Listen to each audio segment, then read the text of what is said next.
ऐकली कधी तुम्ही ही कथा सात बेटांची? ह्या भूमीला साथ लाभली दर्याच्या लाटांची.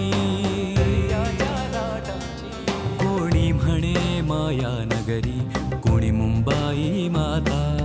इतिहासातून चला उलगडू आज ही विस्मय गाथा. ही कहाणी अज्ञात मुंबईची. श्रोतेहो नमस्कार. प्रसारित करत आहोत अज्ञात मुंबई या कार्यक्रमाचा आजचा भाग. लेखक नितीन साळुंखे, वाचक ओमकार गोवर्धन आणि केतकी थत्ते, संकल्पना शैलेश माळोदे आणि सादरकर्त्या ज्योत्स्ना केतकर.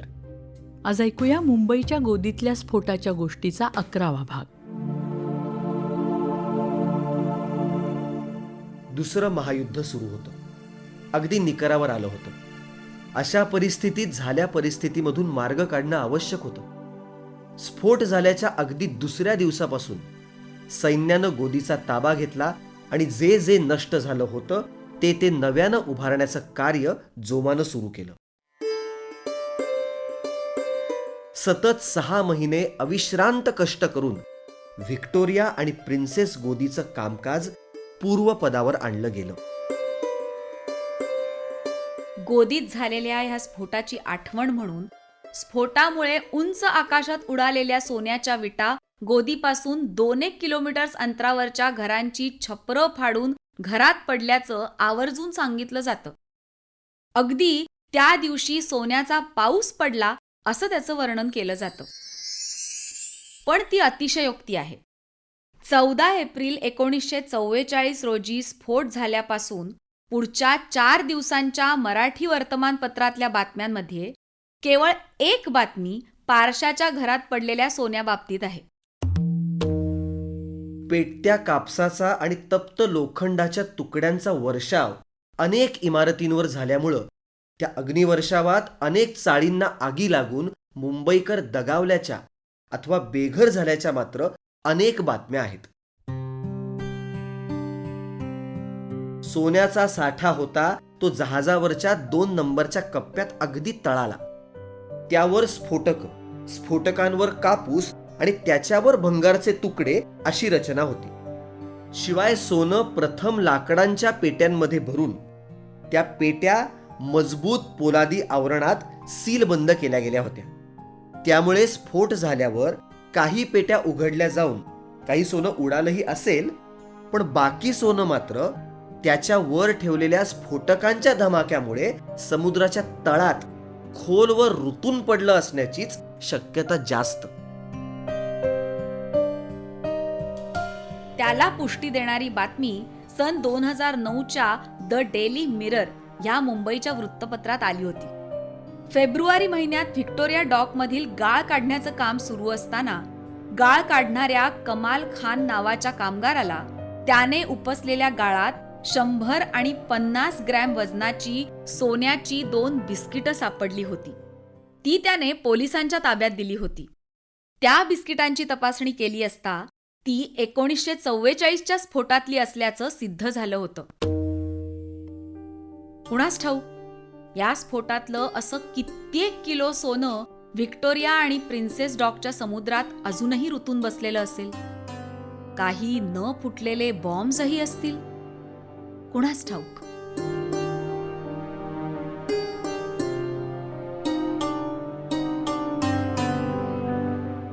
उपसंहार. जहाज मुंबई बंदरात आल्यावर झालेल्या चुका टाळल्या असत्या तर हा स्फोट झाला नसता, असा निष्कर्ष या स्फोटासंबंधी लिखाण करणाऱ्या काही लोकांनी काढलेला आहे. स्फोटक आणि ज्वालाग्रही साहित्य वाहून नेणाऱ्या जहाजांवर रेड फ्लॅग लावायला हवा असा दंडक आहे. ह्या जहाजावर तो लावलेला नव्हता. हा झेंडा लावलेला असता तर ह्या जहाजावर स्फोटक आहेत हे सगळ्यांना समजलं असतं, विशेषतः बोटीतून सामान उतरवणाऱ्या हमालांना. आणि जर हमालांना हे लवकर समजलं असतं तर त्यांनी जहाजावरची स्फोटकं तातडीनं उतरवून घ्यायला सुरुवात केली असती. तसंच जहाजातून धूर येताना दिसताच परिसरातले सगळे सावध झाले असते आणि आजूबाजूच्या जहाजांना खोल समुद्रात नेता आलं असतं आणि त्यांचं नुकसान टाळता आलं असतं. बोटीचा कॅप्टन अलेक्झांडर जेम्स नायस्मिथ याने प्रथम स्फोटकं उतरवून घ्यावीत असं संबंधित अधिकाऱ्यांना परोपरीनं सांगूनही त्याच्या विनवण्यांकडे दुर्लक्ष केलं गेलं, ही दुसरी चूक झाली होती. स्फोटकं उतरवून घेण्यासाठी लागणाऱ्या लहान बोटी त्याला तातडीने उपलब्ध करून देण्यात आल्या नाहीत. बंदर अधिकाऱ्यांनी कॅप्टनच्या बोलण्याकडे लक्ष दिलं असतं तर स्फोटकं वेळीच उतरवून घेता आली असती आणि मग कापसाच्या गासड्यांना आग जरी लागली असती तरी स्फोट झाला नसता.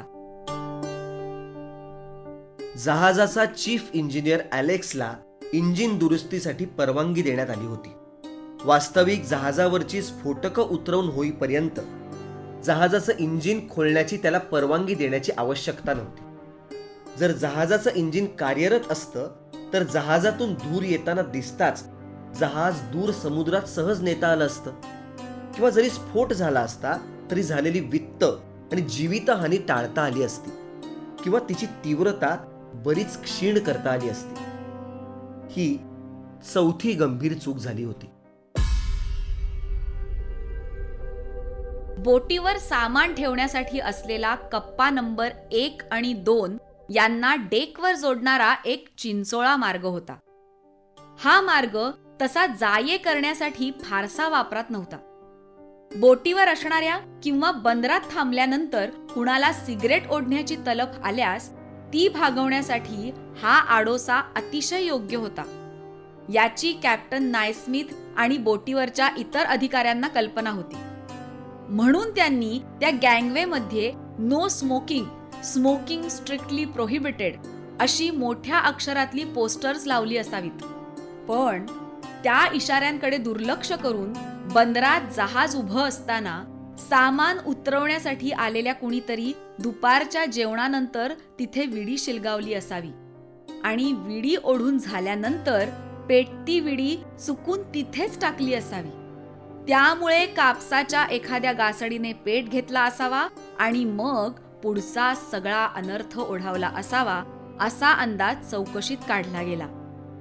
जहाजावर असलेला तो निमुळता आडोसा ही तिसरी चूक होती असंही निरीक्षण नोंदवण्यात आलेलं आहे. निरीक्षण आणि कारणं काहीही असोत, या स्फोटाचे परिणाम मात्र महाभयानक होते यात शंका नाही.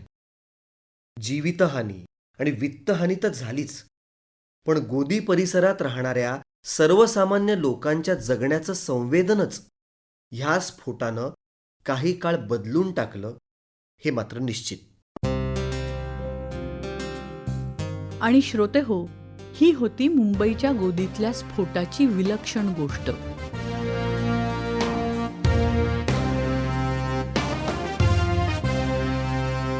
अज्ञात मुंबई. लेखक नितीन साळुंखे. वाचक ओमकार गोवर्धन आणि केतकी थत्ते. शीर्षक गीत समीर सामंत. शीर्षक गीताचं संगीत सुखदा दापके. गायक मंदार पिलवलकर. ध्वनी प्रभाव परीक्षित भातखंडे. निर्मिती सहाय्य रोहिणी पाटील आणि क्षितिजा सहकारी. संकल्पना शैलेश माळोदे आणि सादरकर्त्या ज्योत्स्ना केतकर. अज्ञात मुंबईची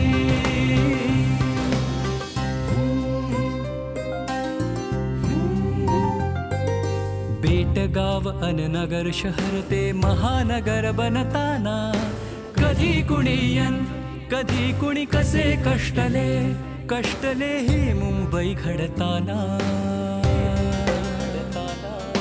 चला पाहूया काही खुणाच्या कथा सांगतील आता.